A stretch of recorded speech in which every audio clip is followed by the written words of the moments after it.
अपनी इंटेलिजेंस और नॉलेज के दम पर वे हस्तिनापुर के प्रधानमंत्री बने। विदुर हमेशा सच का साथ देते थे, चाहे उन्हें स्वयं राजा के विरोध का ही सामना क्यों न करना पड़े। इसलिए विदुर को धर्मराज भी कहा जाता था। विदुर सिचुएशन और टाइम के अनुसार राज्य की भलाई और सफलता के लिए अपनी नीतियां बनाते थे और राजा धृतराष्ट्र के साथ उन नीतियों पर चर्चा करते थे। इन नीतियों को ही विदुर नीति कहा जाता है। इस वीडियो में बताए गए विदुर नीति के 10 नियम आपके career, love life, professional life, यहाँ तक कि आपके डे टू डे लाइफ में भी काफी मददगार और उपयोगी साबित हो सकती हैं। तो आइए शुरुआत करते हैं विदुर नीति के इस पहले नियम से।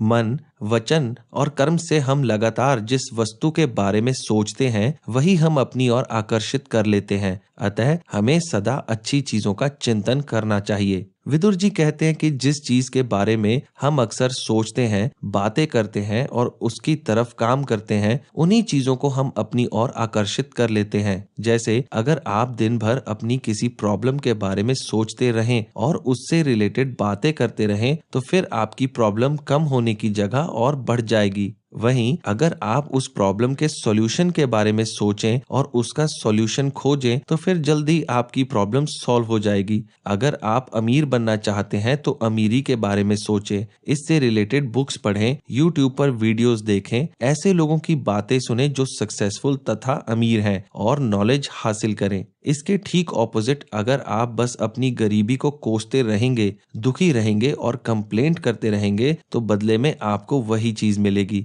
यानी कि गरीबी। कहा जाए तो विदुर ने यहाँ हजारों वर्ष पहले ही लॉ ऑफ अट्रैक्शन के नियम को बता दिया था, जिसे आजकल के बड़े बड़े विद्वान और सक्सेसफुल लोग भी अपनी जिंदगी में हर जगह यूज करने की बात करते हैं। रोंडा बर्न द्वारा लिखित विश्व प्रसिद्ध किताब द सीक्रेट इसी लॉ पर आधारित है। हमने अपने चैनल ब्रेन बुक पर द सीक्रेट पर एक वीडियो बनाया है। अगर आपने वो वीडियो अभी तक नहीं देखा तो नीचे डिस्क्रिप्शन में दिए हुए लिंक पर जाकर या ऊपर आई बटन पर क्लिक करके आप उस वीडियो को देख सकते हैं। तो अगर आप भी अपने लाइफ में सक्सेस चाहते हैं तो विदुर नीति के इस नियम को अपने जीवन में उतारें। दूसरा नियम, जो अधिक सुने और कम बोले वह बुद्धिमान मनुष्य कहलाता है। आप अगर दुनिया के सबसे सक्सेसफुल और इंटेलिजेंट लोगों की एक हैबिट पर ध्यान दें तो आप पाएंगे कि सारे ही सक्सेसफुल लोग अक्सर कम बोलते हैं और सुनने पर ज्यादा ध्यान देते हैं। ऐसा इसलिए है क्योंकि सक्सेसफुल लोग अक्सर लर्निंग एटीट्यूड वाले होते हैं। वो हर वक्त कुछ ना कुछ हर किसी से सीखते रहते हैं। उन्हें पता होता है कि ज्यादा बोलकर वो बस वही बातें जान सकते हैं जो वो पहले से जानते हैं,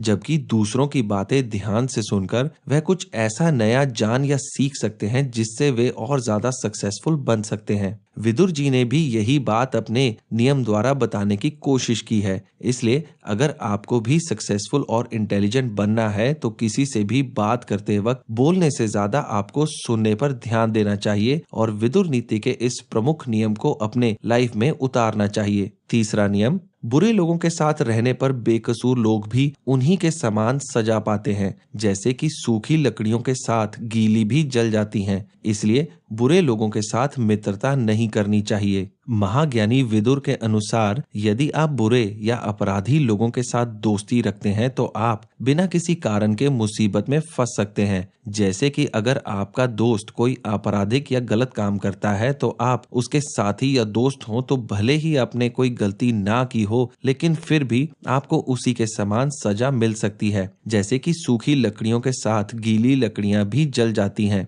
चाहे स्कूल लाइफ हो, प्रोफेशनल लाइफ हो या normal day to day life, यह बात पूरी तरह से सही है। जैसे कि कभी कभी क्लास में एक बच्चे की गलती के कारण पूरी क्लास को सजा मिलती है, या फिर आपका कोई दोस्त राह चलते किसी लड़की या महिला को छेड़ दे और आप उस वक्त उसके साथ हो तथा वह महिला पुलिस में कंप्लेंट कर दे, तो आपके दोस्त के साथ साथ आप पर भी पुलिस केस बन सकता है, भले ही आपने ऐसी कोई गलत हरकत ना की हो। इसलिए विदुर जी हमेशा ऐसे लोगों या दोस्तों से दूर ही रहने की सलाह देते हैं जो कभी भी आपको किसी अनजान मुसीबत में डाल सकते हैं। चौथा नियम, जो काम करके अंतकाल में अकेले बैठकर पछताना पड़े, उसे शुरू ही नहीं करना चाहिए। अक्सर ऐसा होता है कि हम बिना सोचे समझे या किसी के बहकावे में कोई काम शुरू तो कर देते हैं, लेकिन बाद में जाकर हमें पछताना पड़ता है कि हमने ये काम क्यों शुरू किया। इसलिए हमेशा ऐसा काम करें जिसके बारे में आपको अच्छी नॉलेज हो और जिसमें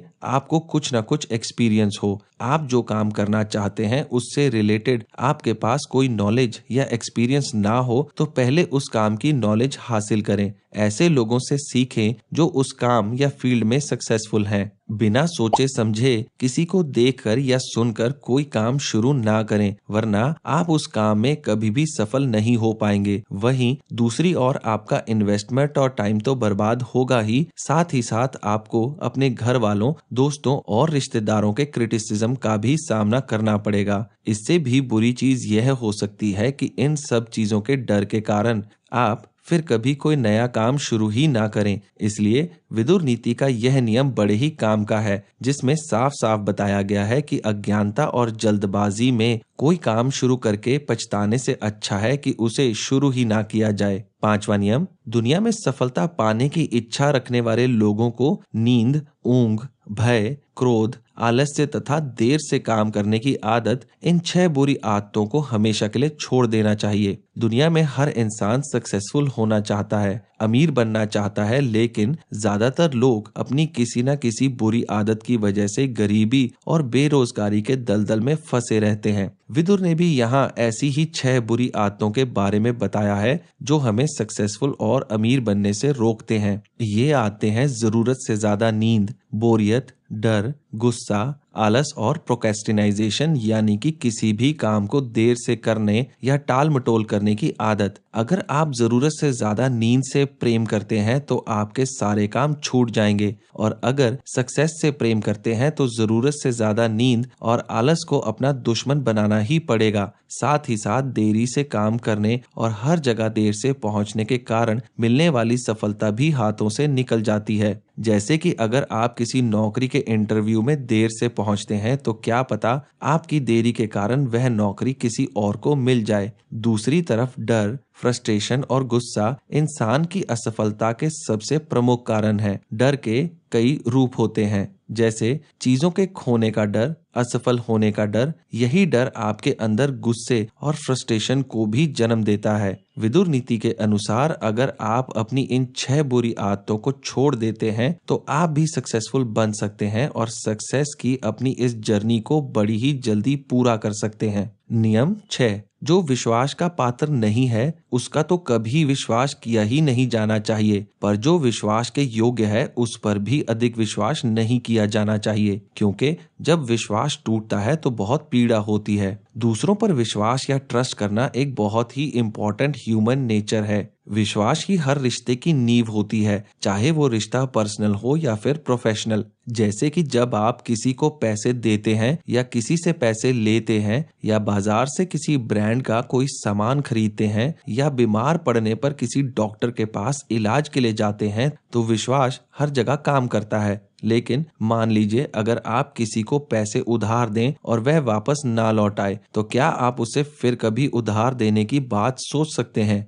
या अगर आप किसी ब्रांड का सामान खरीदें और वह घटिया क्वालिटी का निकले, तो क्या आप फिर कभी उस ब्रांड का सामान खरीदेंगे? शायद बिल्कुल नहीं। यही बात हमें विदुर नीति की इस नियम से पता चलती है कि कभी भी दूसरों पर आंख बंद करके विश्वास नहीं करना चाहिए, खासकर ऐसे लोग जो बिल्कुल भी भरोसे के लायक ना हो। बल्कि वह यहाँ तक कहते हैं कि अगर कोई व्यक्ति भरोसे के लायक हो तब भी उस पर हद से ज्यादा ट्रस्ट नहीं करना चाहिए, क्योंकि अगर आप किसी पर जरूरत से ज्यादा ट्रस्ट करते हैं और आगे चलकर वह कभी आपका ट्रस्ट तोड़ता है तो आप इस चीज को बर्दाश्त नहीं कर पाएंगे और आपको बहुत दुख पहुंचेगा। नियम 7, संसार के 5 सुख प्रमुख हैं: धन प्राप्ति, हमेशा स्वस्थ रहना, आज्ञाकारी संतान, प्रिय पत्नी और मनोरथ पूर्ण कराने वाली विद्या। अर्थात इन 5 से संसार में सुख उपलब्ध होता है। विदुर के अनुसार एक सुखी व्यक्ति के पहचान 5 बातों से होती है।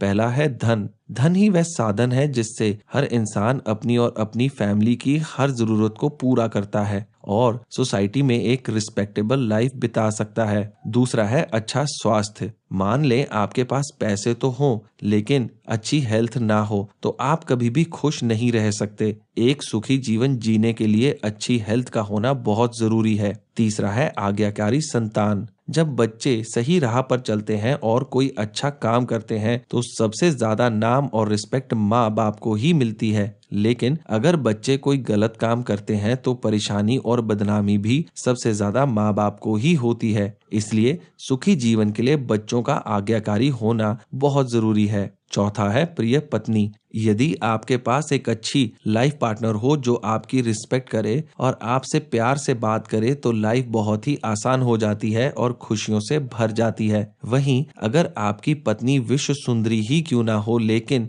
अगर वो आपकी रिस्पेक्ट नहीं करती और हमेशा कड़वा ही बोलती है तो आप जीवन में कभी भी खुश नहीं रह पाएंगे। पांचवा है मनोरथ पूर्ण कराने वाली विद्या। विदुर जी के अनुसार अगर आपके पास स्किल और नॉलेज है तो आप कभी भी दुखी नहीं रहेंगे। आप चाहे तो अपनी नॉलेज से दुनिया भर की दौलत कमा सकते हैं। आपके स्किल और नॉलेज को कोई भी आपसे छीन नहीं सकता। आठवां नियम, जो व्यक्ति किसी भी कार्य व्यवहार को निश्चय पूर्वक आरंभ करता है, उसे बीच में नहीं रोकता, समय को बर्बाद नहीं करता और अपने मन को नियंत्रण में रखता है, वही व्यक्ति ज्ञानी है। विदुर नीति के इस नियम के अनुसार आपको कोई भी काम बिल्कुल सोच समझकर पूरी प्लानिंग के साथ शुरू करना चाहिए। आपको अपने गोल को अपने दिमाग में रख कर आगे बढ़ते रहना चाहिए। इस काम के दौरान हो सकता है कि छोटे मोटे फेल्यूअर्स आएं, लेकिन इससे डरकर अपने काम को रोकना नहीं चाहिए, बल्कि आपको इन फेल्यूअर्स का सामना करते हुए आगे बढ़ते रहना चाहिए। सबसे जरूरी चीज है अपने समय को बर्बाद ना करना,